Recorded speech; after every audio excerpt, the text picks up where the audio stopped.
ऐसी लगन तू लगा दे कि तेरे बिना पल ना रहूं। आप तालियों की सेवा करते हो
मैंने कुछ ना कहा, तूने दिल को चुराया मैंने कुछ ना कहा, तूने दिल को चुराया मैंने कुछ ना कहा, तूने दिल को चुराया मैंने कुछ ना कहा, तूने बड़ा तड़पाया मैंने कुछ न कहा, तूने बड़ा तड़पाया मैंने कुछ ना कहा, तूने बड़ा तरसाया मैंने कुछ न कहा, तूने बड़ा तड़पाया मैंने कुछ ना कहा। अब खुशी का कैसी तो झलक दिखा दे मेरा पल न लगूं। ऐसी लगन तो लगा दे तेरे बिना पल न रहूं। मैं तेरे बिना पल न रहूं, मैं तेरे बिना पल न रहूं, मैं तेरे बिना पल न रहूं, मैं तेरे बिना पल न रहूं। वो दिल में प्रेम वाला, वो दिल में प्रेम वाला, मैं प्रेम वाला दीप जगा दे तेरे बिना पल न रहूं। ऐसी लगन तो लगा दे तेरे बिना पल न रहूं। ओ मुझे ऐसी लगन तू लगा दे कि तेरे बिना पल न रहूं, मुझे ऐसी लगन तू लगा दे तेरे बिना पल न रहूं। मैं तेरे बिना पल न रहूं, मैं तेरे बिना पल न रहूं, मैं तेरे बिना पल न रहूं। बोल भक्तवत्सल भगवान की जय। क्या कहेंगे भाव से? राधे राधे कैसे कहेंगे? राधे राधे कैसे कहेंगे? जय जय श्री राधे बोले वृंदावन बिहारी लाल जय। मनोस्तु शतरूपायां तिस्रः कन्या सजग्निरे आकुतिर्देहूतिस प्रसूतिरीति विश्रुतः। सुखदेव जी कहते हैं कि हे परीक्षित, अभी तुमने मनु महाराज की मंझली बेटी देवहूति के वंश का वर्णन सुना, अब उनकी बड़ी बेटी का वंश का वर्णन सुनाता हूँ, ध्यान लगाता हूँ। हम क्या निवेदन कर रहे थे? सुखदेव बाबा कहते हैं कि परीक्षित, अभी तुमने मनु महाराज की मंझली बेटी देवहूति के वंश का वर्णन सुना, जिनके यहाँ कपिल भगवान स्वयं पधारे। अब बड़ी बेटी का नाम क्या है? आकृति देवी। आकृति जी का विवाह हुआ रुचि प्रजापति के साथ। अब उनके घर में स्वयं भगवान यज्ञ नारायण का आगमन हुआ। बोले यज्ञ नारायण भगवान की जय। गिनते रहना ना, भगवान के सब 24 अवतार हैं, सनकादि, कपिल, वाराह, ये सब, नारद। और ये अकेले नहीं आए यज्ञ नारायण भगवान, इनकी जो पत्नी है लक्ष्मी जी, वो दक्षिणा देवी के रूप में आई है। इसलिए कहा जाता है यज्ञ दक्षिणा के बिना पूरा नहीं होता, यज्ञ में दक्षिणा इसलिए देना जरूरी है। सुखदेव जी कहते हैं कि परीक्षित, जो कर्दम महाराज की मंझली बेटी है अनुसुईया, जिनका विवाह अत्रि ऋषि के साथ हुआ, उनके घर में दत्तात्रेय जी का जन्म हुआ। बोले दत्तात्रेय भगवान की जय। कथा बड़ी प्रसिद्ध है। युक्ति देवियां हैं ना, पार्वती जी, लक्ष्मी और ब्रह्मांड, इन्होंने अनुसुईया जी के सती व्रत धर्म के बारे में जब जाना ना, तो इनको ईर्षा होने लगी। तो इन्होंने क्या किया, अपने अपने पति को भेज दिए कि जाओ सतीत्व का उसका खंडन करना, परीक्षा दे जाओ। तीनों देवता आए और कहने लगे कि भगवती भिक्षा हम देगी माता, हमको भिक्षा दीजिए। बोले क्या लेंगे महाराज? तो बोले हम भिक्षा तो लेंगे, लेकिन आपको विवस्त्र होकर देना पड़ेगा, बिना कपड़े के। रसोईया जी समझ गई कि ये साधारण भिक्षुक नहीं, परीक्षा हो रही है हमारी। तो जल उठाए कमंडल से और कहे कि यदि मैंने मन वचन कर्म से अपने पति की सेवा की होगी तो ये तीनों पुरुष 6 महीने के शिशु हो जाए। और जैसे ही जल का छींटा मारी तो तीनों छोटे छोटे बच्चे बन गए। अब मैया ने तीनों को फिर स्तनपान करा दिया, दूध पिला दिया। इस घटना से तीनों देवता बड़े प्रसन्न हो गए, लेकिन उधर देवियां परेशान, हमारे पति गए तो गए, तो पता ही नहीं चल रहा। अब इनको थोड़ी पता है बच्चा बन गए।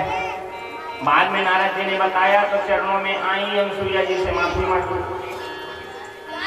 तीनों देव वापस गए, लेकिन कहने लगी मैया कि थोड़ी देर तक के लिए बेटा बने ना तो आनंद नहीं आया, कि जीवन भर के लिए बेटा बना लो तो कितना बढ़िया, वास्तविक बेटा बना लो। तो वही भगवान शंकर के अंश से दुर्वासा ऋषि प्रकट हुए और ब्रह्मा के अंश से चंद्रमा प्रकट हुए और भगवान नारायण के अंश से दत्तात्रेय भगवान प्रकट हुए।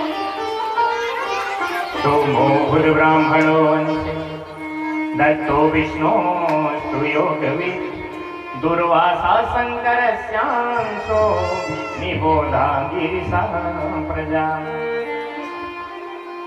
सुखदेव बाबा कहते हैं जो मनु महाराज की सबसे छोटी बेटी है प्रसूति देवी, इनका विवाह हुआ दक्ष प्रजापति के साथ, जिनके घर में 16 कन्याओं ने जन्म लिया। ध्यान से सुनना, इस सृष्टि वर्णन का प्रसंग बहुत कठिन है, जटिल है। 16 कन्याओं में से 13 कन्याओं का विवाह धर्म के साथ हुआ, जो धर्म 36 प्रकट हुए थे ना ब्रह्मा जी। तो 13 पत्नी में से जो सबसे बड़ी है मूर्ति देवी, उनके घर में भगवान नर नारायण का जन्म हुआ। बोलिए नर नारायण भगवान की। आज भी नर नारायण भगवान बद्री नारायण में संसार के कल्याण के लिए नर पर्वत और नारायण पर्वत के रूप में विराजमान है। और वहीं भीमपुर को पार करके आगे जाओगे ना, सरस्वती नदी को पार करके, तो थोड़ी दूर में वो वसुधारा की ओर धर्म जी का मंदिर है और उसी सामने मूर्ति देवी का भी मंदिर बना हुआ। तो 13 पत्नी का 13 कन्याओं का विवाह तो धर्म के साथ कर दिया। अब बची 16 में 3, तो उसमें से एक बेटी जिनका नाम है स्वाहा, उनका विवाह हुआ अग्नि के साथ। पहले अग्नि में हवन किया जाता था ना, तो अग्नि देवता पूरे हविष्यान को जला नहीं पाते, शक्ति कम पड़ती, इसलिए शक्ति के रूप में स्वाहा देवी के साथ इनका विवाह हुआ। तब से नियम हो गया कि हवन करो तो स्वाहा शब्द का उच्चारण करना जरूरी है, नहीं तो हविष्यान पूरा देवताओं तक पहुंचता नहीं है।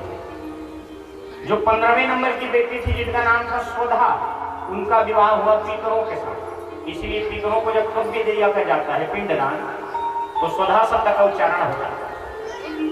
और सबसे छोटी प्यारी दुलारी जो बेटी थी 16वें नंबर की, उनका नाम है सती। और सती जी का विवाह हुआ हमारे भोले बाबा के साथ। सुखदेव बाबा कहते हैं पर परीक्षित, सती और शंकर जी का वंश आगे नहीं बढ़ा, क्यों गुरु जी? तो एक बार सती ने अपने ही पिता के यज्ञ में अपने आप को जला लिया। सुन के बड़ा अच्छा, अरे बेटी तो पिता के घर में सुवासिन होती है ना, कोई भी यज्ञ आदि कार्य होता है तो आगे रहती है, तो ऐसा क्या हो गया गुरु जी की सती को अपना देह को जलाना चाहिए? पूरी कथा आप विस्तार से बताइए, तब यहाँ से शिव सती चरित्र प्रारंभ होता है। सुखदेव बाबा कहते हैं कि परीक्षित, एक बार समस्त देवताओं ने मिलकर के दक्ष को प्रजापति के पद पर आरूढ़ किया, बैठाया।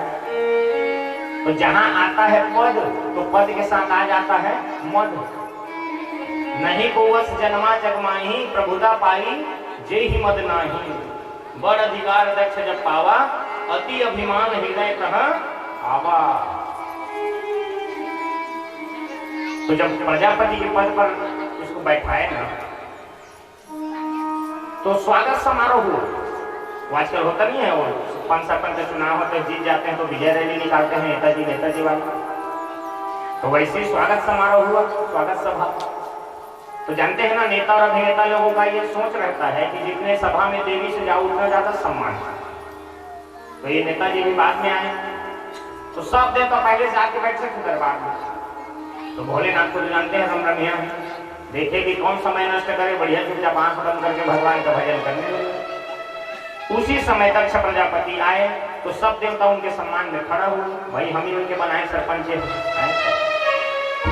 अब सब सम्मान के लिए खड़ा हुए, लेकिन 3 देवता खड़ा नहीं हुए, एक ब्रह्मा जी, एक भगवान नारायण और भोलेनाथ, त्रिदेव खड़ा नहीं हुए। तो जो देहाभिमानी लोग होते हैं ना, जो देह को महत्व देते हैं, आप हृदय से कितना इज्जत करते हैं वो नहीं देखते, देह को महत्व देते हैं। भले सामने में नेताजी जिंदाबाद कहो, अपने पीछे गाली दो तो चले, तो देह को महत्व देते हैं। वो ये नहीं देखा कि इतने लोग खड़े हुए मेरे सम्मान में, वो देखा कितने लोग खड़े नहीं हुए। तो नजर पड़ गई ब्रह्मा जी को, बोले चले तो मोर दादा है, कोई बात नहीं। नारायण को देखे मोर बाबा है, मोर दादा खलो दादा। और शिव जी को देखे तो भड़क है, बोलिए तो मेरा दामाद है, मैंने अपने सबसे प्यारी दुलारी लाडली बेटी इसी को दिया, भाई मेरा सम्मान नहीं करता। जैसे सिंहासन पर बैठा तो भूमिका यहीं से चालू किया, जब बोलना चालू किया यहीं से बोले देखो किसी भी सभ्य समाज में एक भी असभ्य व्यक्ति बैठ जाता है ना तो पूरी समाज की गरिमा को दूषित कर देता है। जैसे एक मछली तालाब को गंदा कर देती है वैसे एक असभ्य व्यक्ति पूरे समाज को बर्बाद कर देता है। अब लोग गाना फूसी करने लगे, यहाँ असभ्य कौन है भाई? बोले क्या गाना फूसी कर रहे हो, ये नहीं दिख रहा है शंकर? सभ्य लोगों के साथ में बैठता तो सभ्यता को जानता। अयम तो लोकपाला नाम, ये सब ने पत्र पर, ये तो तमाम भूत पिशाच डाकनी साकनी के साथ रहता है, तो कहां से सभ्य पर सीखेगा? असभ्य कर दिया भगवान। निरपत्र पर, ये शब्द का अर्थ होता है निर्लज, पुलिस को लाज नहीं आती। भोलेनाथ को कुछ नहीं बोले, लेकिन नंदी से नहीं रह गया, नंदी खड़ा हो गया। अभी मजा चकाता हूं इस दक्ष को, सींग से एक बार मारूंगा ना पेट की सब बदनियां बाहर आ जाएंगी। भोलेनाथ समझाए बेटा ये हमारा ससुराल है, ये ससुर जी, और ससुराल में तो सद्दमान को गाली खानी पड़ती। अंतर बस इतना है और लोग शादी के समय खाते हैं, हम आज खा रहे हैं। पहली चलन रही से ना ढेड़ी में खाए तो बैठालना तक पर्रा भर भर के गाली देवा काय गीत कहे नहीं बोला गीत, हाँ गीत कहे होता हूँ घर पड़े रहता है। नदिया तीर के पटुआ भाजी पट पट पट पट आए हैं बरतिया ते मन मट मट मट मट करत ऐसने हम मट मठा कर दिले बारे गाथन करत है। तब भोलेनाथ कहते बेटा नंदी ससुराल में तो सबे दमानदारी खाए लागते हैं, आओ मनसाजिक समय खाए मैं आज खा था पहले चुप हो जा, हमारे ससुर देखा सी कुछ नहीं दादा ऐसा नहीं करता। अब नंदी शांत हो गए, लेकिन दक्ष प्रजापति शांत नहीं हुए। बोले गृहीत्वा में सावक्ष्या पाणी मर्कट लोचन, मैंने अपने मृग नयनी बेटी को इस मरकट लोचन को दिया, बंदर जैसे आंख वाले को। जो भगवान शंकर को बंदर जैसे आंख वाले कहा तो नंदी से नहीं रह गया, खड़ा हुआ बोले ए दक्ष जब से आया है तब से बड़ा बड़ा कर रहा है बकरे की तरह, जब तेरा सिर बकरे का हो जाए। उधर से भी श्राप लगा, जितने शिव भक्त हैं सब भक्षा भक्षा करने वाले हो जाते। तमाम सापा सापी भई। भोलेनाथ ने कहा ये स्वागत सभा है कि श्राप सभा है? अपने समस्त सैनिकों को इकट्ठा किए और कहे चलो चल दी भोलेनाथ कैलाश। अब बात को ही भूल रहे भोलेनाथ, लेकिन दक्ष नहीं भूला, पुलिस का बदला जरूर भूला। अब दक्ष ने भगवान का अपमान करने के लिए कनखल क्षेत्र में एक यज्ञ का आयोजन किया। छोटे छोटे समस्त देवताओं को निमंत्रण भेजा गया, लेकिन जिनका नाम शिव है, शिव माने कल्याण, उनको न्योता नहीं भेजा गया। देवों के देव महादेव। अब देवता जब जाने लगे यज्ञ में तो देवियां भी गई उनके साथ, तो देवता तो चुपचाप गए, लेकिन देवियां जैसे कैलाश के ऊपर से विमान गया तो विमान में बैठी बैठी देवियां कहती अरे सती तू नहीं जा रही, तेरे पिताजी के घर में यज्ञ है। अब सती तो पहली बार सुन रही कि पिता के घर में यज्ञ है, निमंत्रण तो आया नहीं बोले जाऊंगी बहन, हमारे भोले बाबा समाधि से उठेंगे ना तो जाऊंगा। अब सब देख रहे हैं, सब देवियां जा रही है, मैं भी जा रही। उसी समय भोलेनाथ आंख खोले बम बम बोले तो सती जी गई और चरणों में बैठ के कैसे चरण दबाने लगी, मस्का लगाने लगी।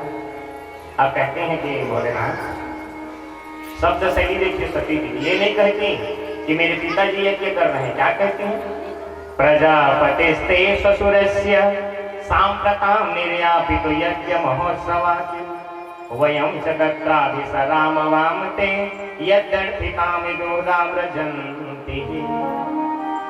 प्रजापति, वो जो प्रजापति नहीं है आपके ससुर जी, ते ससुरस्य, मोर दादा नहीं कहते, तुम्हारा ससुर कहते, मस्का लगाया। अब पहले बताए थे कि सरपंच है प्रजापति, काबा ससुर नौकरी रहे चाहे नेता रहे तो दमान में ज्यादा पैसा मिलते पेट्रोल पर, बोलो राधे राधे। तब पहले के बता तो यज्ञ करत तो चला ना जाओ तुम्हारा ससुर जी। तब भोलेनाथ कथे देवी एक चिट्ठी पत्र आया है तो कहते चिट्ठी पत्री तो नहीं आए भोलेनाथ, लेकिन भेजे जरूर हो। कभू कभू डाक मिस हो जाते ना, और तू तो आपके जंगल बिहन में बसे पोस्ट में नहीं तीहू घर तुहनी पाही।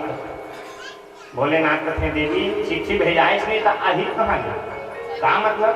तो वो दिन के बाद तो भोलेनाथ आज बताते हैं मोरा मानिश करे तो यह करत था मैं ससुर जी कहा भाई भाई के हम नहीं जानता, अब घर वाले लगा दे ना मैं के नहीं जाना है कि फिर 12 बजे ना, हाँ हम जाबो।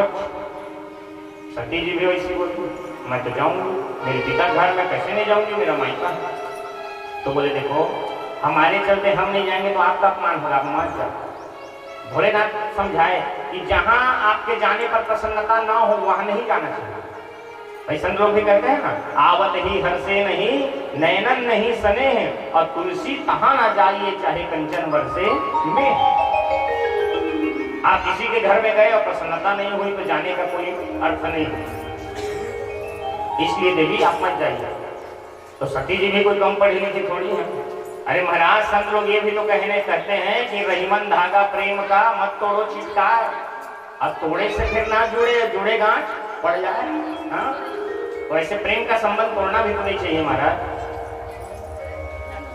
अब अपने तरीका से बहुत समझाए, भोलेनाथ को जानते हैं। अंत में कहे कि वही हुई है वही जो राम रचुआ तो करी कर बढ़ा वही। देवी जी आपको जाना है तो जाइए, अपने राम तो नहीं जाएंगे। तो पार्वती जी सती जी अकेले जाने लगे। थोड़ी दूर गई फिर सोचती है अरे मोरे मेरे भोले बाबा तो छड़े दुष्ट है, थोड़ी और मना के देखती हूँ हो सकता है हमारे पास। तो फिर वापस आ गए, फिर पैर दबाने लगी, कहती चलो ना भोलेनाथ प्लीज। तो भोलेनाथ कहना ही नहीं दीदी हम नहीं जाएंगे। जब बहुत मनाई नहीं माने तो फिर अकेले चली गई। बहुत दूर जब चली गई भोलेनाथ जान गए कि वापस आने वाली नहीं है। तो नंदी भृंगी श्रृंगी इत्यादि शिवगणों से कहती है कि अरे माता जी अकेले के लिए जा रही हैं, पैदल तुम लोग नहीं जाओगे? जो आ क्या भोलेनाथ। नंदी भृंगी श्रृंगी सब शिवगण दौड़ पड़े। नंदी कहते माता जी हमारे रहते आप पैदल जाएंगे? हाँ तो बस नंदी पर आरूढ़ हो गई सती महारानी और चल दी कंठल क्षेत्र में। शिवगण जय जयकार करने लगे, बोल सती महारानी की। और जैसे ही यज्ञ मंडप में सती जी पहुंची तो जो छोटे छोटे देवता पहले माता जी कहते नहीं थकते थे, आज सती जी को देख करके प्रणाम करना तो दूर बोले भी नहीं, ऐसे मुंह फेर लिए। सती जी समझ गए हमारे भोले बाबा शिव कह रहे। देखो तो पहले माता जी कहते थकते नहीं थे, आज मुंह मोड़ रहा। कोई बात नहीं, भीतर गए तो जो बहन थी उनकी 15 उनसे बड़ी, वो भी उपहास करने लगे। अरे सती चलो अच्छा हुआ पिता का घर है, आ गई, निमंत्रण नहीं गया है तो क्या हो उसमें क्या है, आ गई। और बता तेरे पति बढ़िया है, अब ठीक ठाक कपड़ा वपड़ा पहनते हैं, बढ़िया से रहते हैं तो वैसे रहते हैं बौरा। व्यंग करने लगे। सती जी ने देखो तो बहन भी कैसे मौका का फायदा उठा रही है। पर सती जी के मन में आस है माँ से मायका होता है, कोई प्रेम करे कि ना करे पर मेरी माँ प्रसूति मेरी राह जरूर निहार रही है। और सचमुच प्रसूति जी को ही दुख हो रहा था कि मेरी सबसे छोटी बेटी प्यारी बेटी प्रसूति सती आई थी। कक्ष में अकेले बैठी रुदन कर रही थी। जैसे ही सती सामने गई गदगद हो गई और सती महारानी को हृदय से लगा लिया।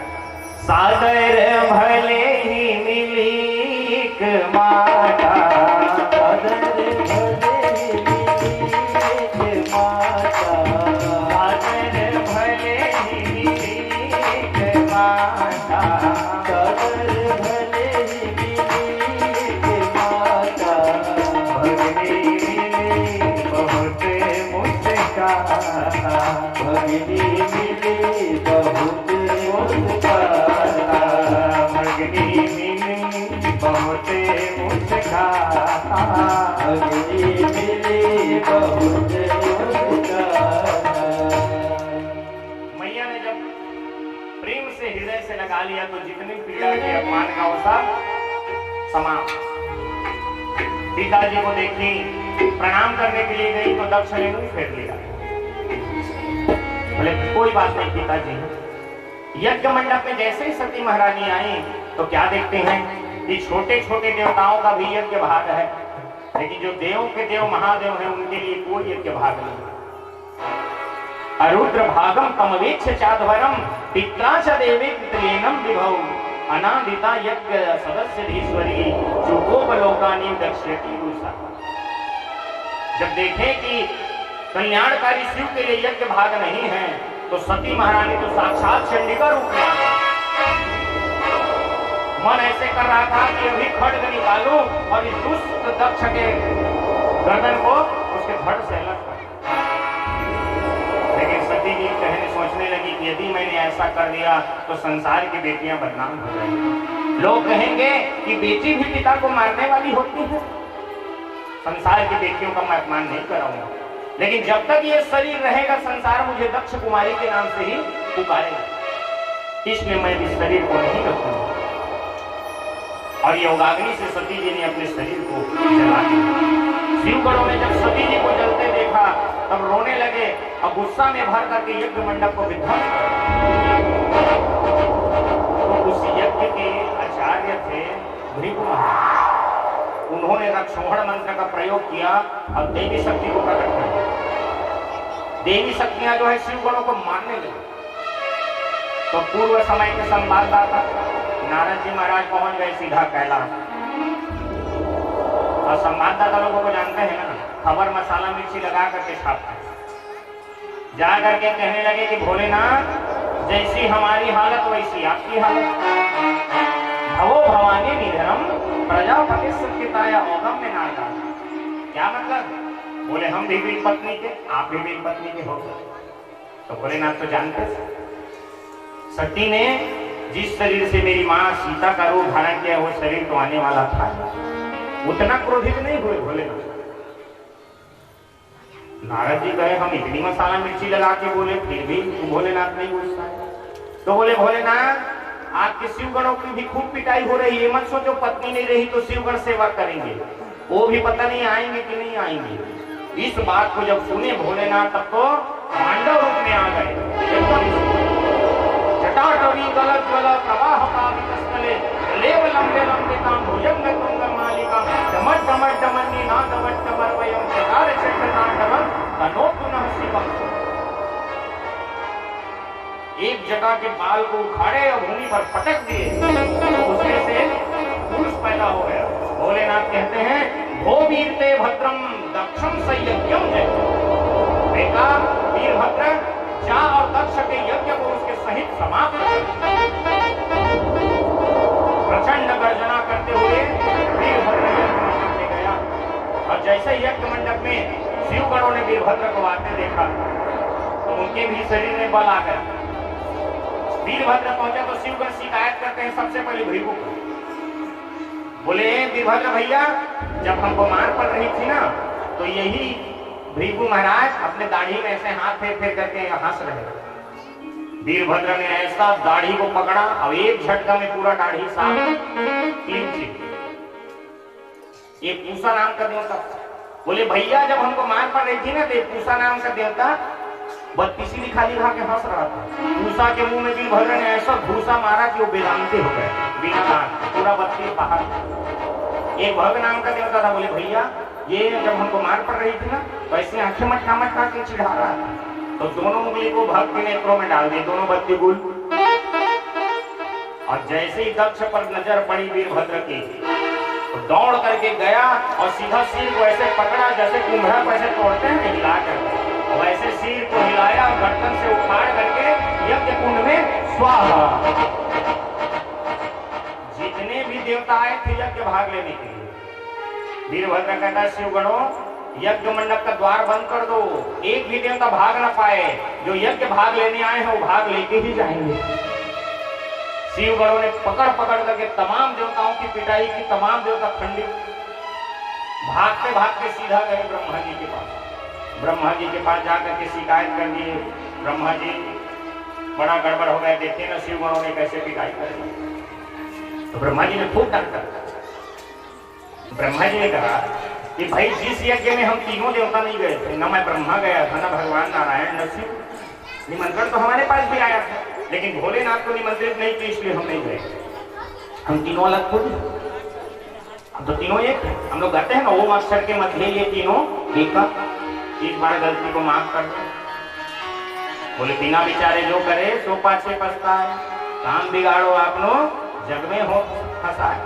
बोले महाराज अब गलती हो गई, पर यज्ञ जब विध्वंस होता है तो बड़ा विनाशकारी होता है, कैसे करेगा? तो बोले चलो भोलेनाथ के शरण में।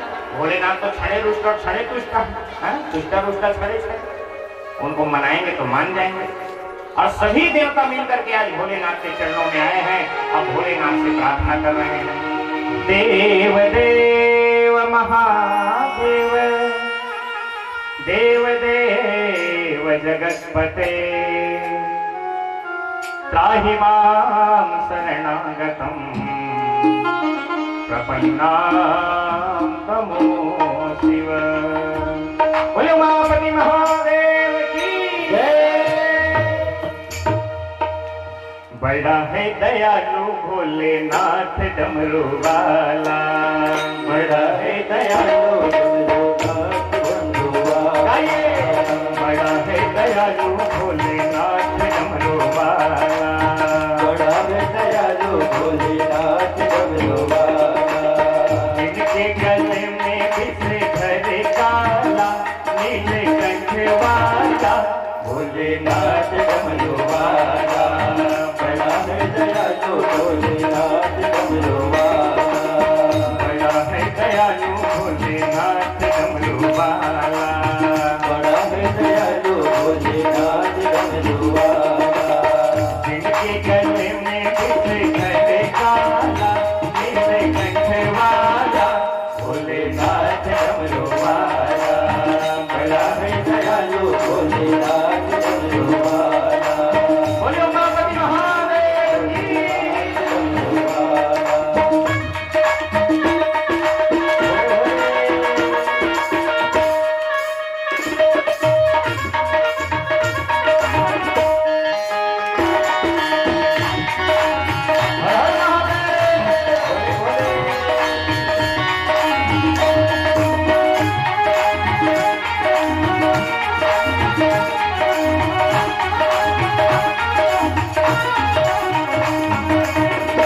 पर्वत धूलि रमाए, बदन परी विशाला है, बदन परी विशाला है, बदन परी विशाला है।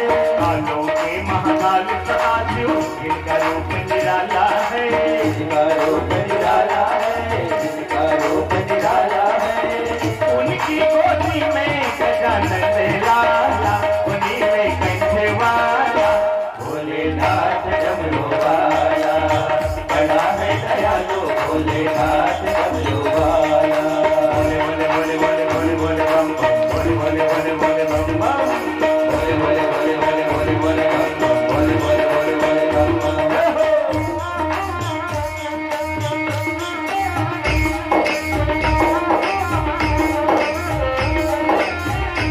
ओ महादेवा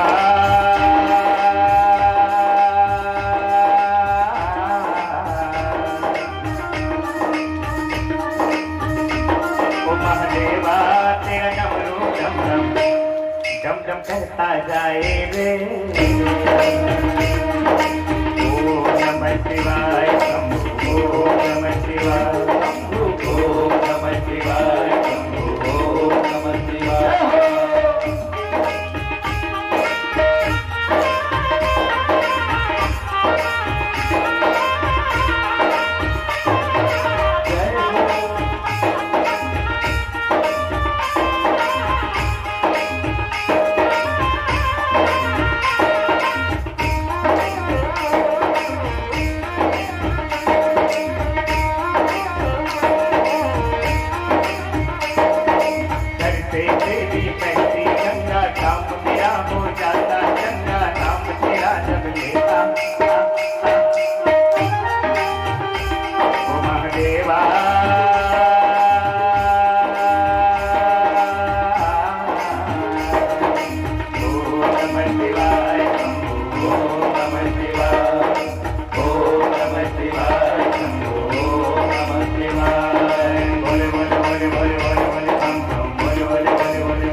भोलेनाथ डमरुवाला, बड़ा है दयालु भोलेनाथ डमरुवाला, बड़ा है दयालु भोलेनाथ डमरुवाला, बड़ा है दयालु भोलेनाथ डमरुवाला।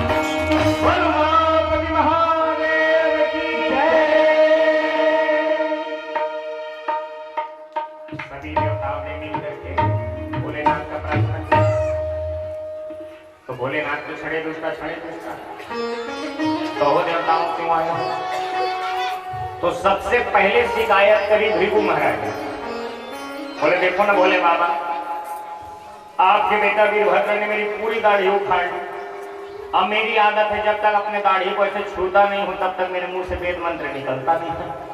अब मैं मंत्र कैसे पढ़ूंगा, दाढ़ी नहीं है। तो भोलेनाथ को हंसी आ गई। बोले भृगु जी पूरी दाढ़ी तो नहीं आएगी, लेकिन थोड़ी थोड़ी आपके काम चलाने के लिए सामने में आ जाएगा। तो वही आजकल का फ्रेंच कट। अब बाबा मन के भाषा में बोल रहा था। हाँ बोले जोई राम इतने से काम चल जाएगा। दूसरे नंबर पर शिकायत किया पूसा नाम के देवता। बोले देखो ना महाराज, वीरभद्र ने ऐसा भूसा मारा कि मैं तो वेदांती हो गया। चना कैसे खाऊंगा। भोलेनाथ कहे चना खाने की क्या जरूरत है, सत्तू बना के पियो। और तब से पूसा देवता को सत्तू का ही भोग लगने लगा। भगदेव नाम का जो देवता था उसने शिकायत की, महाराज मेरा तो दोनों बत्ती गुल हो गया, एकल बत्ती ही होता तो काम चल जाता, अब मैं कैसे देखूंगा। भोलेनाथ कहे जाओ हमारा आशीर्वाद मित्र दृष्टि से देख पाओगे। सब देवताओं को भगवान ने फिर से आशीर्वाद दिया, मनोरथ पूर्ण किया। अब ब्रह्मा जी कहे चलो महाराज अब यज्ञ को पूरा करो, यज्ञ में चलो। भोलेनाथ कहे यज्ञ में जाकर क्या करेंगे, ससुर जी ने तो वंचित कर दिया है यज्ञ भाग से। तो सब देवताओं ने मिलकर के प्रस्ताव पारित किया कि आज के बाद महाराज यज्ञ में जो थाली में बचेगा ना हवन के बाद वो भाग आपका। एसते रुद्र महाभागोस्तु यदुच्छिष्टो धरस्य वै यज्ञस्ते रुद्र भागेन कल्पता माद्य यज्ञहन। हे यज्ञहन महादेव, आज से जो थाली में बचेगा वो आपका। एक पंडित मन करते हैं थाली लो पूरा खाली धन करो है।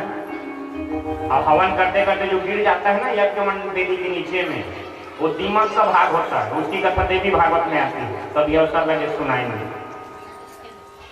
यज्ञ मंडप में भोलेनाथ आए, चलो जोई राम सोई राम जितना मिला वही सीख।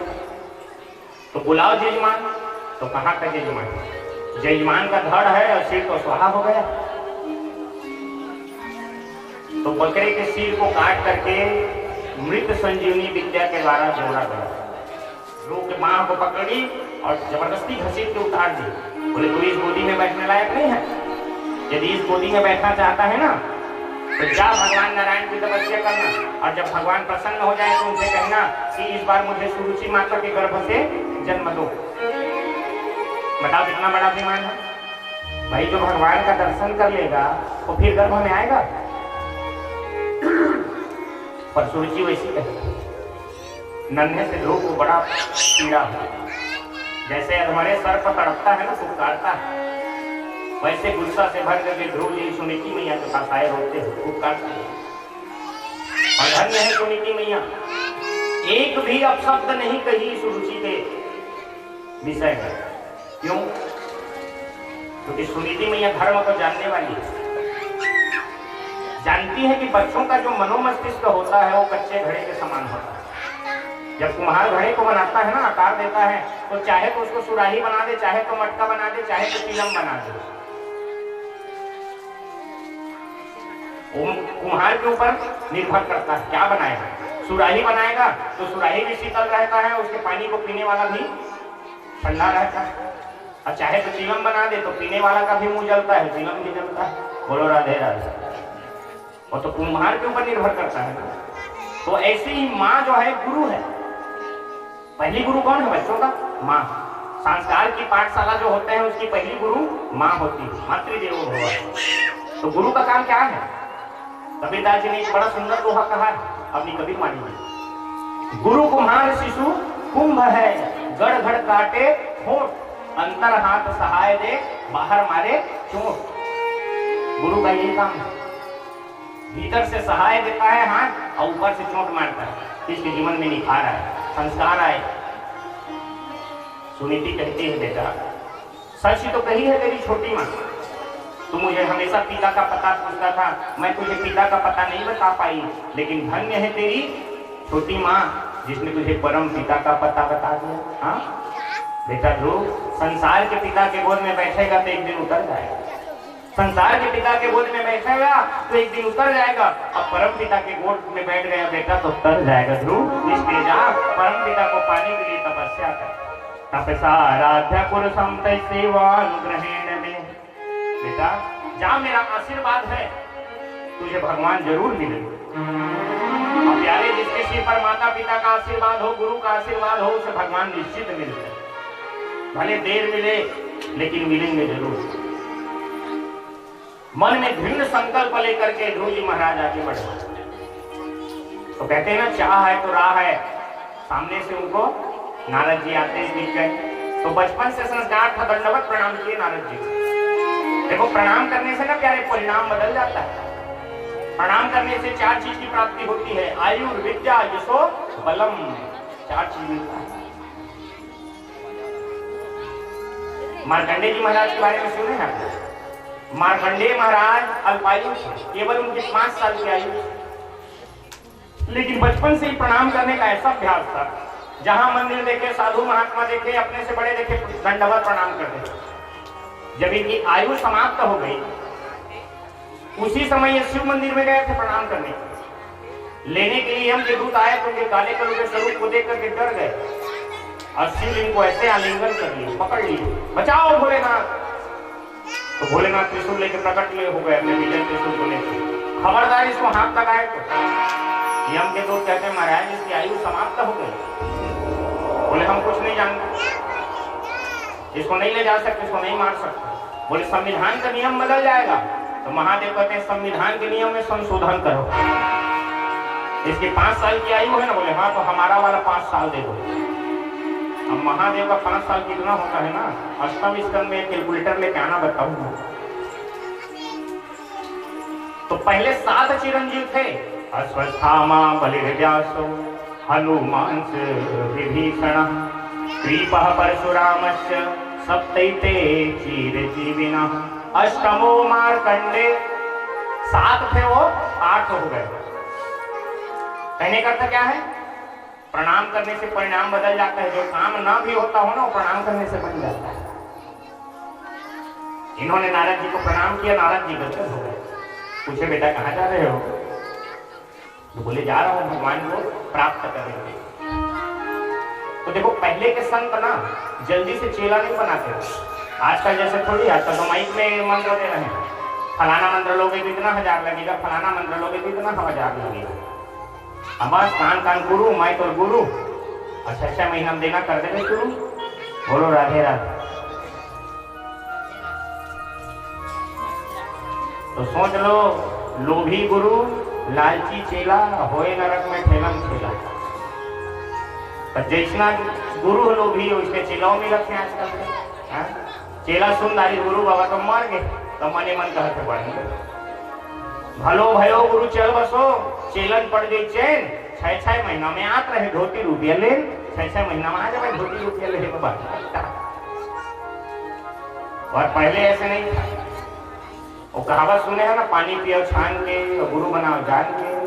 तो पहली की गुरु मन चेला ला जान के बना, जानदारी शराबी दरुआ मंधा कबाबी है। तो गुरु शिष्य के संबंध पिता पुत्र की तरह है। वो पिता हाथ लाघा रही तो बेटा छूटे लागे, बेटा रही तो पिता छूटे लागे। तो जैसे पिता पुत्र का संबंध है वैसे गुरु शिष्य का, एक दूसरे का पाप पुण्य के भागीदार होते हैं। तो फिर दोनों को नरक में जाना पड़ेगा, चेला और गुरु दोनों। अब आजकल तो एक से गुरु देखे मिलते, गुरु बाबा आए है 10 नहावन में, और रात के रामायण होते। मैं खुद रामायण का दर्शन देखे, चेला मन संग बैठी गांजल मारस लेवन गुरु बाबा तू सुन गावा कहे, तू हमारे गुरु है। तब कहाँ सीखियो चेला होकर कर बताओ। पर पहले ऐसे नहीं था, ठोक बजा के परीक्षा लेते थे फिर चेला बना। नारद जी ने भी पहले तो डराया, बेटा बड़े बड़े अमलात्मा विमलात्मा महात्मा सूखे पत्ते खा खा करके तपस्या करते हैं, फिर भी भगवान उनको नहीं मिलते। हाँ, और तू अभी नन्हा सा बच्चा है, जंगल में ना बड़े बड़े हिंसक पशु रहते, तुझे कच्चा नाश्ता कर जाएंगे। लेकिन ऐसा दृढ़ संकल्प है, दृढ़ संकल्प किसको बोलते हैं? जिसमें कोई दूसरा विकल्प ना। बोले गुरु जी, मैं तो भगवान को पाने के लिए आया हूं, तो पा के ही रहूंगा। आपको भगवान को पाने का रास्ता पता है तो आप बताओ, नहीं तो आप अपने रास्ते जाओ, मैं तो अपने रास्ते जा ही रहा हूं। जो दृढ़ संकल्प को देखे नारद जी गदगद हो गए। अहो तेज क्षत्रिणाम मान भंगम दृश्यताम, धन्य है क्षत्रियों का तेज। देखो थोड़ी सी मां ने मान क्या भंग कर दिया कि सचमुच भगवान को पाने के लिए उद्यत हो गया, गदगद हो गए। नारद जी 12 अक्षरी मंत्र को फूंक दिए कान में, ओम नमो भगवते वासुदेवाय। जा बेटा, मेरा आशीर्वाद है, तुझे भगवान जरूर मिलेंगे। माँ का आशीर्वाद तो मिला ही है, गुरु का भी वरद हस्त सिर पर आ गया। बोले बेटा चल देना तू वृंदावन, वृंदावन में यमुना महारानी में स्नान करके मधुबन में जाकर के इस पावन मंत्र को जपना, मेरा आशीर्वाद है, भगवान तुझे बहुत जल्दी मिलेंगे। गुरु जी महाराज गए, हम मधुबन में जाकर के इसी मंत्र को जपने लगे। ओम नमो भगवते वासुदेवाय, ओम नमो भगवते वासुदेवाय, ओम नमो भगवते वासुदेवाय, ओम नमो भगवते वासुदेवाय, वासुदेवाय मेरे कृष्ण देवा, वासुदेवाय मेरे कृष्ण देवा, वासुदेवाय मेरे कृष्ण देवा, वासुदेवाय मेरे कृष्ण देवा। ओम नमो भगवते वासुदेवाय, ओम नमो भगवते वासुदेवाय, ओम नमो भगवते वासुदेवाय। ओम नमो भगवते वासुदेवाय। एक महीना जब पहले महीना जपने के लिए बैठे ना, तो 3-3 दिन में उठते थे। त्रिरात्रांते त्रिरात्रांते कपिथ बदरासना, 3-3 दिन तक लगातार 3 दिन बैठते भजन करते, और 3 दिन बाद उठते तो फलाहार करते। तो क्या खाते? तो बदरी बेर, एक बेर, कितना बड़ा भी बेर रहेगा तो सेब से बड़ा नहीं रहेगा, है ना। 1 महीने ऐसे ही तपस्या की। इतने में भगवान नहीं आए तो बोले लगता है फल खा रहा हूं इसलिए भगवान नहीं आए। तो दूसरे महीने और कठिन तपस्या करने लगे। द्वितीयम च तथा मासम षष्ठे षष्ठे भगवो दिने, दूसरा महीना 6-6 दिन में उठते और क्या खाते थे? तृण पत्रादि, तृण पर्णादि ही, सूखे सूखे पत्तों को, दूब को खाते। देखो इसी को भक्ति कहते हैं। प्रति क्षणम वर्धन्ते इति भक्ति, साधना को धीरे धीरे बढ़ाना चाहिए, एक ही बार नहीं। वो कुड़िया वैला कहते ना, कुड़िया वैला रहना ही नहीं और एक कमेड़ पार पूरा हमन के भक्ति हो इसमें जीवन में तो कबू पास धास रहा नहीं है। अब आगे नवरात्रि तो हे दुर्गा माता, हे दारी की चेत नवरात्रि में ना काठे काट रहा हूँ पानी तक लेके, अब 3 दिन हो जाते डिहाइड्रेशन, तब खटिया चल देते रेड क्रॉस हॉस्पिटल में, एती ने पिया तले देती के पी गई, एती ने चढ़ाया। अब उष्णा उपास रहे काम, धीरे धीरे बढ़ाना चाहिए साधना। चतुर्थम अभी वही मासम द्वादशे द्वादशे हनि, तीसरा महीना में 9 दिन तक बैठते थे और केवल अम्भक्ष, केवल जल पीते। चौथे महीने में जल भी पीना छोड़ दिया, केवल वायु पान करते। ये प्रक्रिया है उपवास की साधना करने, धीरे धीरे बढ़ाओ। अब फलाहार के नाम पे प्रहार ना करो। हम लोग 15 दिन में एकादशी रहते हैं, अब फलाहार के नाम पे प्रहार हो। कहा खाए भाई ताज एकादशी मोड़ आओ तो सुबह तो कुछ ले होगे ना ही, ज्यादा नहीं हो। 1 प्लेट ड्राई फ्रूट, 2-4 ठकेला, 1-2 सेव और 1 गिलास दूध, ज्यादा नहीं खवाएगा उपवास। अब 12 बजे तब उसने 2 ठकेला और तो सिंघाड़ा का हलवा आधा थाली, अब 1 गिलास फिर दूध, दो चाट मूंगफली और रात के दौड़ते कन फिर फलाहार की प्रहार है। ऐसा नहीं, हमारे दाई मन उपास होती, दाई मन के सबसे बढ़िया उपास का तीजा की झांकी आभा शोभा का प्रभा का दर्शन ध्रुव जी को हृदय में ही प्रकाश रूप में होने लगे। गदगद हो गए, पुलकित हो गए, प्रसन्नचित हो गए। भगवान को आए बहुत देर हो गए पर ध्रुव जी आंखें नहीं खोल रहे। भगवान कहे तो अच्छा भक्त है हमारा, हाँ हमको ही प्रतीक्षा करा रहे हैं, क्या बात है। देखे तो हमारा छवि तो भीतर हृदय में निहार रहा, तो भीतर में जब हम दिख रहे तो बाहर क्यों आंख खोलेगा भाई। तो भीतर के छवि को भगवान ने तिरोहित कर दिया, अंतर ध्यान कर दिया। जब भीतर का छवि तिरोहित हो गया तो व्याकुल हो गए ध्रुव जी महाराज। और अचानक से आंख खोले तो क्या देखते हैं, जो शंख चक्र गदा पद्मधारी भीतर दिख रहे थे वही सम्मुख खड़े हैं। गदगद हो गए, प्रसन्नचित हो गए, प्रमुदित हो गए, प्रेमाश्रु छलकने लगा, गला गदगद हो गया। गुरु जी सोचते हैं अरे गुरु जी से मैंने सब कुछ पूछ लिया कि कैसे भजन करूंगा, कैसे उपवास करूंगा, पर ये नहीं पूछ पाया कि भगवान मिल जाएंगे तो क्या बोलूंगा, क्या स्तुति गाऊंगा। हाँ अब ध्रुव जी स्कूल तो गए नहीं, भगवान समझ गए। तो भगवान तो ऐसे ही प्यारे जीवन पर कृपा कर देते हैं ना, तो गूंगा भी बोलता है मूकम करोति वाचालम पंगुम लंघयते गिरिम यत कृपातमहं वंदे परमानंद माधवम। भगवान की कृपा जब हो जाती है तो गूंगा भी वाचाल हो जाता है। वाचाल का क्या अर्थ है, ज्यादा बोलने वाला। साधारण शब्दों में तो यही होता है, ज्यादा बोलने वाला।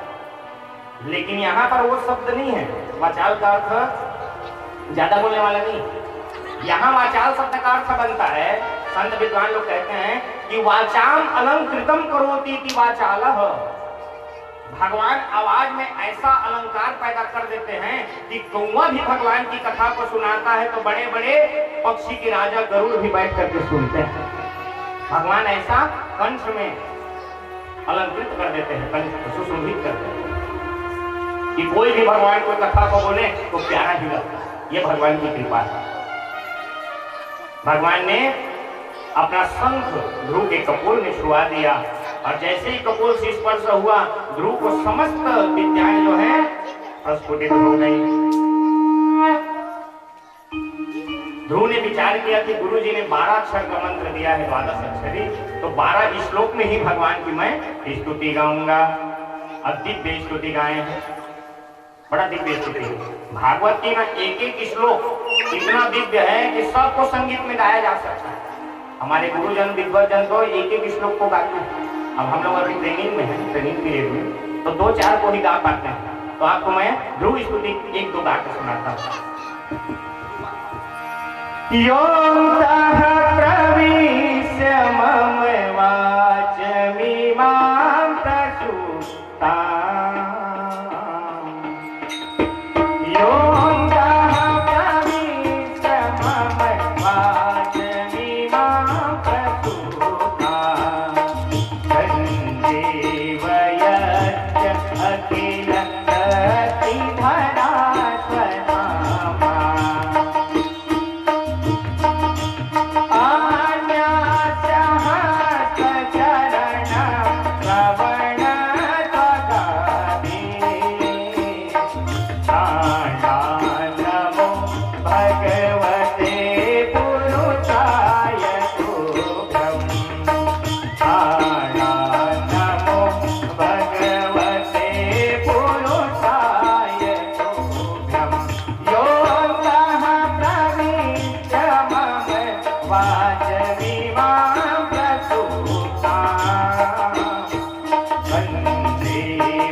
महाराज ने जो पृथ्वी वेद के आतंक से उसके अत्याचार से गौ का रूप बना करके समस्त रत्नों को अपने गर्भ में छुपा ली थी। पृथु महाराज ने उसका दोहन किया और सबसे पहले पृथु महाराज ने नगर ग्रामों की व्यवस्था बनाई। पहले लोग यत्र तत्र सर्वत्र रहते, इन नगर बस्ती की जो व्यवस्था है ना, पृथु महाराज ने बनाई और धरती को अपना बेटी माना, इसलिए उसका नाम पड़ा पृथ्वी। पृथु की बेटी इसलिए पृथ्वी। पृथु महाराज ने अपने जीवन में बड़े बड़े यज्ञ किए, लेकिन इनके यज्ञ से इंद्र जलने लगा। सबसे बड़े जलनहा देवता के नाम इंद्र, जब का देवता का राजा है। ऊंच निवास नीच करतूती देख सके नहीं परहित हुई। ये किसी को देखता है ना यज्ञ करते तो घबरा जाता है, बोले ये सब करतू बन जाएगा, क्योंकि इंद्र पद है, पद का नाम है। जैसे सरपंच, विदेशी, जिला पंचायत सदस्य, उसमें ही पद है। ये 100 यज्ञ करते थे इंद्र बन, तो ये 3 मिनट आप रिमोट छोड़ के पूर्ण झंग करेगा, परमानेंट कुर्सी बने रहा। तो जो पृथु महाराज का बेटा है वो इंद्र को जीत करके घोड़ा को ले आया। इनके यज्ञ को घोड़ा को छुपा दिया था और समेत यज्ञ कर रहे थे। तो पृथु के बेटा का नाम हुआ विजितास, जीत करके घोड़ा को लाए। फिर यज्ञ प्रारंभ हुआ तो बोला ऐसे में मुझे परास्त कर दिया। तो ब्राह्मण का वेश बनाकर आया, चुरास लेकर। पृथु महाराज को पता चला तो बहुत गुस्सा है, छोड़ूंगा नहीं, इंद्र को मार दूंगा। तो ऋग्विजों ने समझाया ब्राह्मणों ने कि महाराज आप दीक्षित हैं यज्ञ में, और जो यज्ञ में बैठा हो उसको गुस्सा आदि नहीं करना चाहिए। हमको बताओ ना महाराज, हम क्या कराना है हमको बताओ। बोले आप क्या कर सकते हो? बोले क्या नहीं कर सकता ब्राह्मण चाहे। महाराज ये संसार जो है देवता के अधीन है और देवता मंत्र के अधीन है और मंत्र ब्राह्मण के अधीन है। देवाधीनम जगत सर्वम मंत्राधीनम च देवता तेन मंत्रेण ब्राह्मणाधीनम तस्मात् ब्राह्मण देवता। तो बुलाओ ब्राह्मण देवताओं इंद्र को, ऐसा मंत्र पढ़े कि इंद्रासन के सहित इंद्र आने लगा। ब्रह्मा जी को चिंता हो गई, ब्रह्मा जी प्रकट हो गए, अरे ब्राह्मणों क्या कर रहे हो? इंद्राय स्वाहा की जगह में इंद्र को स्वाहा कर रहे हो, गड़बड़ हो जाएगा। पृथु महाराज को समझाए तो पृथु महाराज समझ गए। क्यों? क्योंकि पृथु महाराज बुजुर्गों का सम्मान करते हैं और जो व्यक्ति बुजुर्गों का सम्मान करता है वो हमेशा सुखी रहता है। आज समाज में सबसे बड़ी विडंबना है, हमारे पतन का एक प्रमुख कारण है हमने बुजुर्गों का सम्मान करना छोड़ दिया। बाप महतारी दादा परदादा समझाते हैं तो कहते हैं चुपे तो रखा, पुराना हो गए तो पुराण और कंप्यूटर युग है तो कंप्यूटर का घलो तो पुराने भी निकले है, वही तो पढ़ पढ़ के बनाए हम। देखो जवान का जोश हो और वृद्ध का होश हो, दोनों मिल जाए तो काम की परिपूर्णता में कोई संदेह नहीं रहता। सुंदरकांड की कथा हमको यही सिखाती है। हनुमान जी जवान है। जवान किसको बोलते हैं? पर्वतों से टकराए उसे तूफान कहते हैं और तूफान से जो टकरा जाए उसे जवान कहते हैं। जय हो। तो हनुमान जी जवान है और जामवंत जी वृद्ध। हनुमान जी तो हम बैठे थे चुपचाप, सब अपने अपने बल का बखान कर रहे थे। मैं 90 योजन जाऊंगा तो 80 जाऊंगा तो कोई आधा जाऊंगा तो कोई लौट के नहीं आऊंगा। लेकिन जामवंत जी देखे जो जा सकता है वो शांत बैठा है। राम काज लगी तो अवतारा, हनुमान जी काची साधी रही बलवाना, पवन तने बल पवन समाना, राम काज लगी तो अवतारा, सुनत ही भयऊ पर्वताकारा। और 100 योजन समुद्र पार कर रहे हैं। कहने करते क्या है? बुजुर्गों का सम्मान करोगे प्यारे तो भी हमेशा उन्नति करोगे। और समस्त मलेच्छों को वहीं पर खड्ग से काट दी। भारत जी महाराज वहां से चले। रास्ते में एक रघुवर नाम का राजा कपिल भगवान से सांख्य शास्त्र की शिक्षा लेने के लिए आ रहा था। रास्ते में उसका एक कहार बीमार पड़ गया और यही मिल गए, तो इसी को पालकी में जोत लिए। जो भरत महाराज चक्रवर्ती सम्राट बनकर के जीवन भर पालकी चढ़े हैं, आज पालकी ढोने में लग गए। यही प्रारब्ध है क्या? फिर भी प्रसन्न है। बोले जब पालकी चढ़ने में मजा आता है तो ढोने में भी आनंद आना चाहिए। गाड़ी चलाए में मजा आता है ना पटेल जी, और गाड़ी पंचर हो जाती है धुलोए में तो मजा आता है, नहाना भी चाहिए। जब चढ़े में मजा आता है तो ढुलोए में मजा आना चाहिए। लेकिन ये कभी तो पालकी उठाए नहीं और प्रारब्ध ना बने, जीव हत्या ना हो, इसलिए देख देख के चलते। कोई भी चीटा देखते तो उछल जाते। तो भाई जिसके कंधे में पालकी है और वो उछलेगा तो पालकी में बैठने वाले का क्या होगा? राजा का सिर टकराया पालकी की छत पर, तो डांटने लगे, हे बुढ़ारा साथ होती प्रमुख की विषम मुझे इतनी आने में थी। अरे मूर्खों, मर मर के क्यों चल रहे हो? तो कहार कहते महाराज हम तो बढ़िया चल रही है, जो नया कहार आया है ना वो गड़बड़ कर रहा है। ऐसे झांक करके देखा राजा तो हट्टा कट्टा सही, तो व्यंग किए, हाँ बोले बेचारा 1.5 हड्डी का तो है, दुबला पतला, इसलिए मर मर के चल रहा है। फिर आगे बढ़ गए, फिर उछले, अब तो बुरी तरह से डांट दिए, बोले प्रमदस्य चाहते करो नीचे की सामदंड पानी दी। मूर्ख कहीं के, ये सब तुम लोग जानबूझ के कर रहे हो। तुम ये सोच रहे हो कि राजा हमको बाहर से मुक्त कर देगा, मैं तुझे मुक्त नहीं करूंगा, दंड दूंगा। जो भरत जी अब तक नहीं बोले तो आज बोले। क्यों बोले?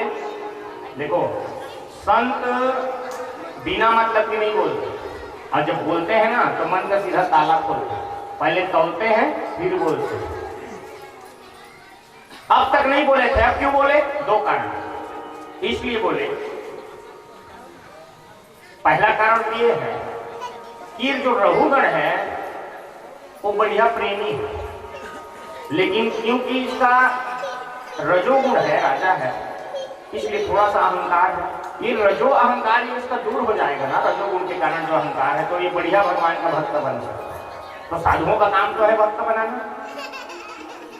दूसरा कारण इसलिए बोले कि भरत जी ने विचार किया कि आज यदि मैंने नहीं बोला, अब इसने मुझे यदि दंड दिया तो इसको ब्रह्म हत्या का दोष लगेगा और ये नरक में जाएगा, तो संसार क्या कहेगा?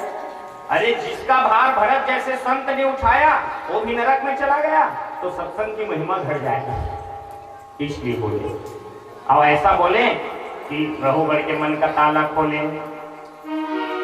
तवोदितं भक्तं विप्रलब्धं भर्तु सामे स्यादधि वीरभारः गन्तुर्यदि स्यादधिगम्य मध्वा पिबेति रासो न विदां प्रवादः। अरे राजन, तुम किसे दंड देने की बात कर रहे हो? तुम जिसे दंड देने की बात कर रहे हो वो मैं नहीं हूं। ना मैं मोटा हूं, ना पतला हूं, ना छोटा हूं, ना लंबा हूं। ना मुझे अग्नि जला सकती है, ना जल भिगा सकती है, ना अस्त्र शस्त्र मुझे काट सकते हैं। मैं शरीर नहीं आत्मा। बात को जब सुना तो आश्चर्यचकित हो गया रघुवर। बोलिए तो तत्व ज्ञान की बात है, ये साधारण कोई कहार नहीं बोल सकता। झांक के देखा तो कंधे पर यज्ञों को भी दिख गया, समझ गए कोई ब्रह्मतेज ब्राह्मण है, परमहंस है। पालकी से कूद गया रघुगण, सीधा चरणों को पकड़े, महाराज क्षमा कर दो। हे ब्राह्मण देवता, ना हम विसंगम सुरराज वज्रान तयक्ष शूलान यमस्य दंडात् नान्यार्थ सोमनील वित्त पासा संगरे भीषम ब्रह्मकूलम अवमानना। महाराज, मैं इंद्र के वज्र से नहीं डरता, भगवान नारायण के सुदर्शन से नहीं डरता, भगवान शंकर के विजय त्रिशूल से नहीं डरता, लेकिन डरता हूं तो ब्राह्मणों के श्राप से, क्योंकि इनका जो अपराध करता है उसका पूरे कुल का समूल नाश हो जाता है। जड़ भरत जी हंसे, बोले चिंता ना करो, हम ब्राह्मण तो है पर ऐसे खतरनाक ब्राह्मण नहीं, हम लड़ने भिड़ने वाले नहीं हैं। तो वहीं चरणों में बैठ करके रघुगण दिव्य ज्ञान दिया। बोले महाराज, आपने जो बात कहा कि ना मैं छोटा हूं, ना मोटा हूं, ना लंबा हूं, ना पतला हूं, ये तो मैं समझ गया कि आप कह रहे हैं कि मैं शरीर नहीं हूं, मैं आत्मा हूं। आप आत्म तत्व की बात कर रहे हैं, पर एक बात मेरी समझ में नहीं आई। बोले क्या? स्याज्ञातापत्यपयसो भीतापस्थ तापतंडलो गर्भरंधि देह इंद्रिय स्वास्थ्य सन्निकर्षा तत्संहृति पुरुषास्य अनुरोधा। महाराज, मेरा एक प्रश्न कहो। महाराज, जब चूल्हे में हम बर्तन रखते हैं, बर्तन में जल डालते हैं, जल में चावल डालते हैं, और जब चूल्हा में अग्नि जलता है तो सबसे पहले बर्तन गर्म होता है, फिर जल गर्म होता है, फिर चावल भात बन जाता है। तो उसी प्रकार से शरीर है, शरीर में इंद्रियां हैं, इंद्रियों के अंदर आत्मा है। तो महाराज, जब शरीर को पीड़ा होगी तो इंद्रियों को पीड़ा होगी, और इंद्रियों को पीड़ा होगी तो आत्मा को पीड़ा नहीं होगी। यही मेरा प्रश्न है। तो बोले देख राजन, अब कोविदवादी ना, तू है एक नंबर का मूर्ख, लेकिन पंडितों के साथ बैठ बैठ करके पंडिताई वाली बातें करना सीख गया है। अरे गधे कहीं का, तू जिस चीज का उदाहरण दे रहा है वो सभी सा अवयव पदार्थ है और उसको घटा रहा है नीरा अवयव पदार्थ। सा अवयव पदार्थ किसको कहते हैं भाई? जिसको हम आंखों से देखते हैं, हाथों से छूते हैं, वो सा अवयव पदार्थ। तो चूल्हा, अग्नि, बर्तन, पानी, चावल सब दिखता है ना, सबको छू लेते हैं। और नीरा अवयव पदार्थ कौन है? जिसको हम नहीं देख पाते। भाई आत्मा को किसी ने देखा है? बड़े बड़े डॉक्टर मरणासन व्यक्ति को शीशा में भर भर के थक गए कि आत्मा कैसा होता है देखने के लिए, पर नहीं जानता। आत्मा कैसा होता है? आकाशवत। तो आकाश की क्या परिभाषा है? ये जितना शून्य दिख रहा है सब आकाश। परीक्षित तो नरक के वर्णन को सुन कैसे न पीपल वृक्ष के पत्ते की तरह कांपने लगता है। सुखदेव महाराज के तय कावत है रात से परीक्षित तो कहते गुरु जी नरक तो भारी खतरनाक। तो बोले तो लग रहा है क्या जरूरत है, पापी आदमी में डराना चाहिए। तो कहते गुरु जी छोटे मोटे पाप तो समय से हो जाते नहीं भाई। झाड़ू मारत रही तो नहीं हो तो करता का जीव जंतु मर जाते भाई। किसान अन्न पैदा कर धंधा करता कर मर जाते। हर काम में कुछ न कुछ हो जाते गड़बड़। तो गुरु जी सब पाप के लिए किसी का नहीं, तो शास्त्र में प्रायश्चित बताएगी भाई। बड़े पाप के बड़े प्रायश्चित, छोटे पाप के छोटे प्रायश्चित। गौ हत्या हो गया, जहाँ नरसिंहनाथ मूड़ा मुड़ा पूर्ण मना, सब पाप के अलग अलग प्रायश्चित बताएंगे। प्रायश्चित अलग एक गलती हो गए तो प्रायश्चित करके कान पकड़ ले, दोबारा मैं गलती नहीं करूं भगवान का। ये प्रायश्चित। और ये नहीं एक दवाई खाना रहता हूँ 2 महीने का दारू पेट फिर चाहिए। अब कैसे पिया था? मैं नहीं पिया था, वो मिटान के सिद्धा रहे। तो ये प्रायश्चित थोड़ी कोनो एक थपड़ा मारे सॉरी बोल दे और सॉरी बोले बाद दूसरा थपड़ा दे दे, तो वो प्रायश्चित हो। परीक्षित बोले गुरु जी एक एक का पाप के लिए एक एक प्रायश्चित करेगा आदमी तो कब तक करेगा? है तो जीवन समाप्त हो जाएगा। कोई शॉर्टकट पद्धति नहीं है। तो है ना परीक्षित? बोले क्या गुरु जी? तो बोले देख परीक्षित, नरक को धोबी घाट समझना चाहिए। धोबी घाट जानता ना? धोबी घाट में कपड़ा कैसे धोलाई हो जाए? पटक के वो बेट बना रहे थे मार मार के, कपड़ा फटे चाहे बटन टूटे, धोबी लोग से कोई मतलब नहीं। तो सुखदेव बाबा कहते हैं कि परीक्षित ये शरीर भी तो एक चादर है और इसमें दाग लग जाए, भाई कपड़ा में दाग लग जाता है तो बुद्धिमानी वही है कि अपने हाथों से धो लो। और अपने हाथों से नहीं धोगे, दाग के ऊपर दाग लगेगा, दाग के ऊपर दाग लगेगा तो फिर उसको लॉन्ड्री भेजवाना पड़ेगा धोबी घाट। और धोबी घाट में तो धोबी अपने मन से धुलाई करेगा ना भाई, वो थोड़ी देखेगा कि कीमती कपड़ा। तो इस शरीर भी तो कपड़ा है और इसमें भी पाप रूपी दाग लग जाता है तो अपने हाथों से प्रायश्चित कर लो, धो लो, नहीं तो फिर ये नरक जाएगा धोबी घाट। अब इस शरीर कैसा कपड़ा है, कैसा चादर है? सफेद चादर। और सफेद कपड़ा पहनोगे तो ज्यादा सावधानी की जरूरत रहती है। जेकर चरित्र सात्विक हवा है वो मतलब निंदा के पाप के दाग ज्यादा लगते हैं। सफेद कपड़ा में सावधानी की जरूरत है। इस शरीर भी तो चादर है। मैं नहीं कहता हूँ, कबीरदास जी कहे चदरिया झीनी रे झीनी कि राम नाम रस भीनी चदरिया झीनी रे झीनी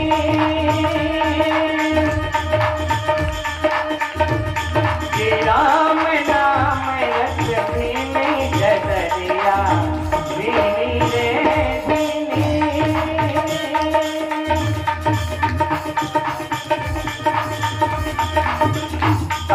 कमल का चरखा बनाया 5 तत्व की पूरी चदरिया। कमल का चरखा बनाया 5 तत्व की 9-10 माह बुनन को लागे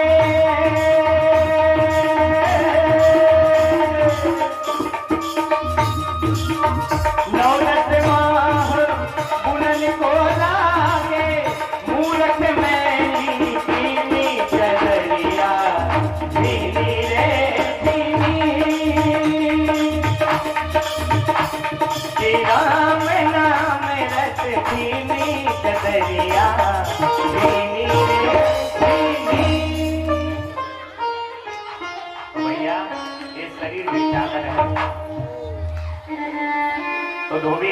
ना जाना पड़े। तो बोले गुरुजी कोई ऐसा साबुन है क्या जिससे रगड़ के धो दो तो ये पाप रूपी दाग निकल जाए?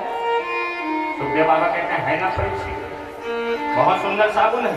तो गुरुजी बड़ा महंगा होगा? बोले नहीं, सस्ता एवं टिकाऊ, पहले इस्तेमाल करो फिर विश्वास करो। अच्छा गुरुजी तो क्या नाम है उस साबुन का? सुखदेव बाबा कहते हैं ले परीक्षित डायरी उठाओ, नोट कर साबुन का नाम। और मैं आपसे कहता हूँ आप भी साबुन का नाम नोट करो। केचिद केवल्या भक्त्या वासुदेव परायणा अघम धुनवन्ते कास्तरेण निहारवीव भास्करः निहारवीव भास्करः। और साबुन का नाम है भगवान का नाम। अघम धुनवंती, अघ माने पाप, अघम धुनवंती कास्तरीय, कास्टिक सोडा कथन वही शब्द है कास्तरीय। राम नाम के साबुन से, कृष्ण नाम के साबुन से बड़े से बड़े पाप को धो दो, फिर बड़े से बड़े पाप रूपी दाग को ढूंढते रह जाओगे। पहले इस्तेमाल करो फिर विश्वास करो। परीक्षित के गुरुजी विज्ञापन फैलाता था घड़ी कंपनी का है, कोनो इस्तेमाल करे है इसने कहा था अजामिल चरित्र सुना दी। पूर्व समय में एक अजामिल नाम के कर्मकांडी ब्राह्मण थे, कान्यकुब्ज ब्राह्मण। एक दिन लकड़ी बिनेगरी से जंगल में समीधा, तो वहीं एक गड़िका एक वैश्याला एक शूद्र के साथ रमण करत देखी।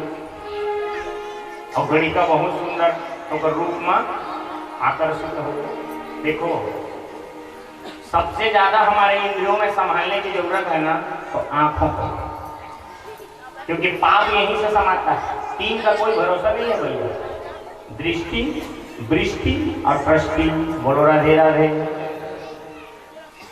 आंखें हैं तो देखते थी, कहा देखते था कहते देखे में काबू रही है, कले कहते तीन मजाए में काबू रही है, तो गोसियाए में काबू रही है, तो छुए में काबू रही है, तो सब बुराई चालू हो जाए।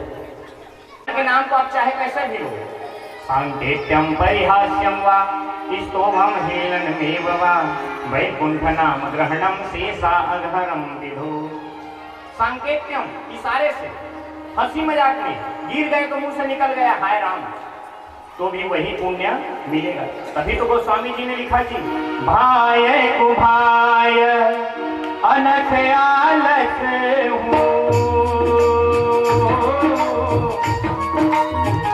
नाम जपत मंगल दित हूँ। सिया राम सिया राम जय जय राम, राम सिया राम जय जय राम। भाय कुभाय अनख आलस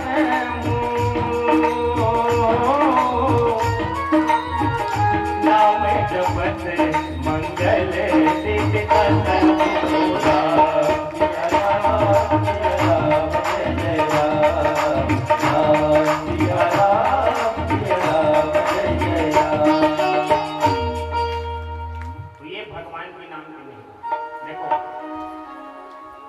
वस्तु शक्ति ज्ञान की अपेक्षा नहीं रखती है।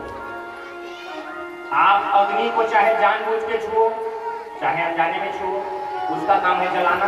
वो थोड़ी कहिए भोराम छो दानी से नहीं कहा तो नहीं जरो, वो तो जरो ही। बीस का काम है मारना, जहर लाता चाहे जान के पी चाहे अनजाने में पी और मार बेच कर। वैसे भगवान के नाम का काम है तारना, चाहे तुम जान के लो चाहे अनजाने में। अब भगवान का एक बार नाम लेने का कितना महत्व है आप लोग जानते हैं? अगर जान जाओगे तो आज से चालू कर दोगे नाम लेने।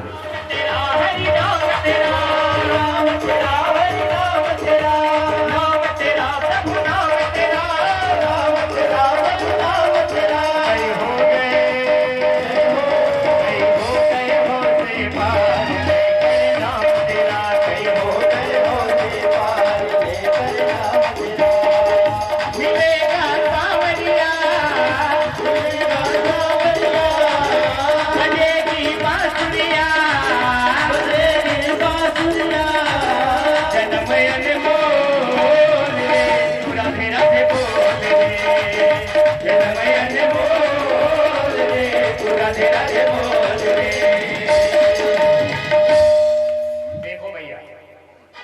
खेती बाड़ी वो लोग करते हैं जिनके तो यदि भगवान ने दिया हो तो फिर उठाओ दोनों हाथ।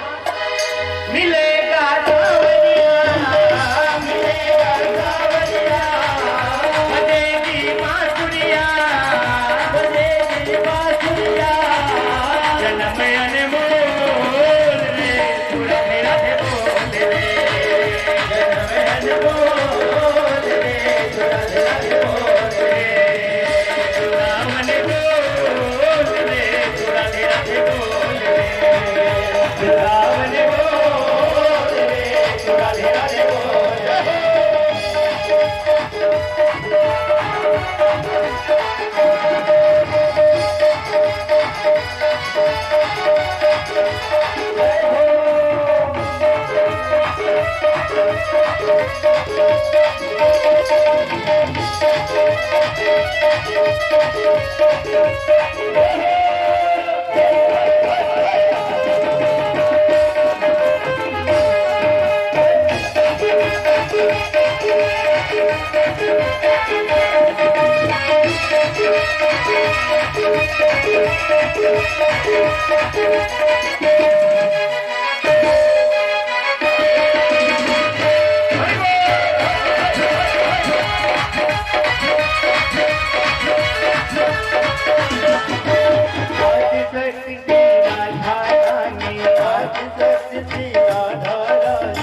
जिनकी महिमा वेद बखानी, आदि शक्ति की राधा रानी, आदि शक्ति की राधा रानी, जिनकी महिमा वेद बखानी, जिनकी महिमा वेद बखानी, है नाम अनमोल रे, राधे राधे बोल रे, जन्म अनमोल रे, राधे राधे बोल रे। मिलेगा सावरिया, बजेगी बांसुरिया, मिलेगा सावरिया, बजेगी बांसुरिया, जन्म अनमोल रे, राधे राधे बोल रे, जन्म अनमोल रे, राधे राधे बोल रे। मेरा दिल तो दीवाना हो गया बंसी वाले तेरा, मेरा दिल तो दीवाना हो गया बंसी वाले तेरा, बंसी वाले तेरा, बंसी वाले तेरा, मुरली वाले तेरा, मुरली वाले तेरा, तेरा रे तेरा रे मेरा दिल तो दीवाना हो गया बंसी वाले तेरा, मेरा दिल तो दीवाना हो गया बंसी वाले तेरा, मेरा दिल तो दीवाना हो गया बंसी वाले तेरा, मेरा दिल तो दीवाना हो गया बंसी वाले तेरा, मुरली वाले तेरा, बंसी वाले तेरा, मुरली वाले तेरा, बंसी वाले तेरा।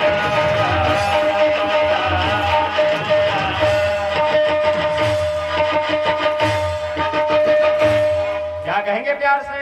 राधे राधे, ऐसे कहेंगे? राधे राधे, कैसे कहेंगे? जय जय श्री राधे। और से तालियों से जवाब करते हुए, हरि बोल।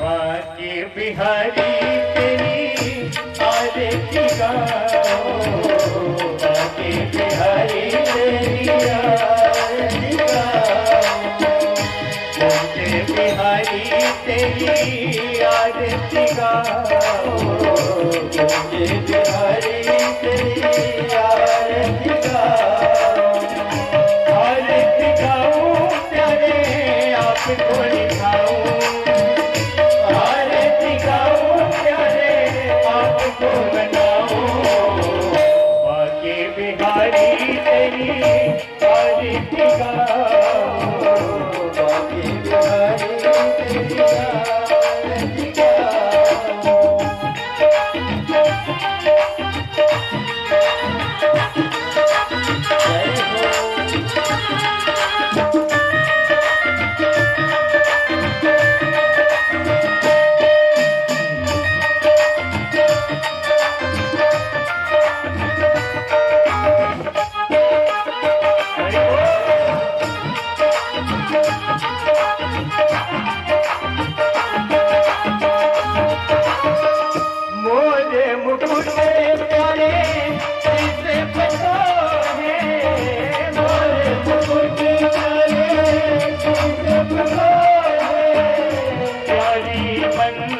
बंसी मेरो मन मोहे, प्यारे बंसी मेरो मन मोहे, या कभी बेबली हारी मैं जाऊं, या कभी बेबली हारी मैं जाऊं, बाके बिहारी तेरी आज गाओ, बाके बिहारी तेरी आरती गाओ, चरणों की निकली है गंगा प्यारी, चरणों की है गंगा प्यारी, जिसने सारी दुनिया सारी, जिसने सारी दुनिया जानी, उन्हें चरणों के मैं को, उन्हें चरणों के मैं को दर्शन पाऊं, बाके बिहारी तेरी आरती गाओ, बाके बिहारी तेरी आरती गाओ।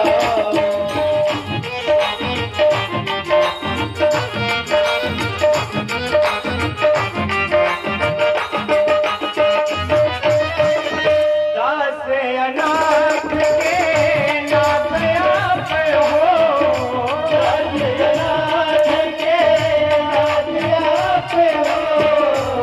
सुख जीवन प्यारे साथ आप हो, दुख जीवन चले साथ आप हो, हरि चरणों में मैं तो, हरि चरणों में मैं तो बलि बलि जाऊं, बाके बिहारी तेरी आरती गाओ, बाके बिहारी तेरी आरती गाओ, संग में सोए बिछे भानु दुलाई, संग में सोए बिछे भानु दुलाई, ललिता जी पे सखियां सब प्यारी, ललिता जी सखिया सब प्यारी, बात सदा वृंदावन पाऊं, बात सदा चरणन में पाऊं, बाके बिहारी तेरी आरती गाओ, बिहारी तेरी आरती गाओ, बाके बिहारी तेरी आरती गाओ, बाके बिहारी तेरी आरती गाओ।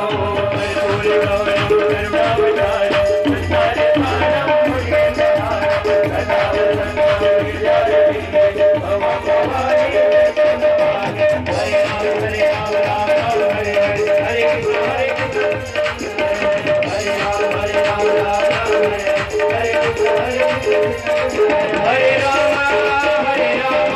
राम राम हरे हरे, हरे कृष्णा कृष्णा कृष्णा हरे हरे, हरे राम राम राम हरे हरे, हरे कृष्णा हरे हरे, जय कृष्ण गोविंद हरे मुरारे, नाथ नारायण वासुदेव, स्वामी सखा हमारे, मेरा सदा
देवाभीर्षणम् अस्तो मा सतगमय कंसो मा ज्योतिर्गमय मृत्युर्माम् अमृतं गमय तदारोग्यार्थे आत्मभिनन्दनं कुर्यात् शुभं करोतु कल्याणम् आरोग्यं धनसम्पदाम् शत्रुबुद्धे विनाशाय दीपज्योतिर्नमोस्तुते।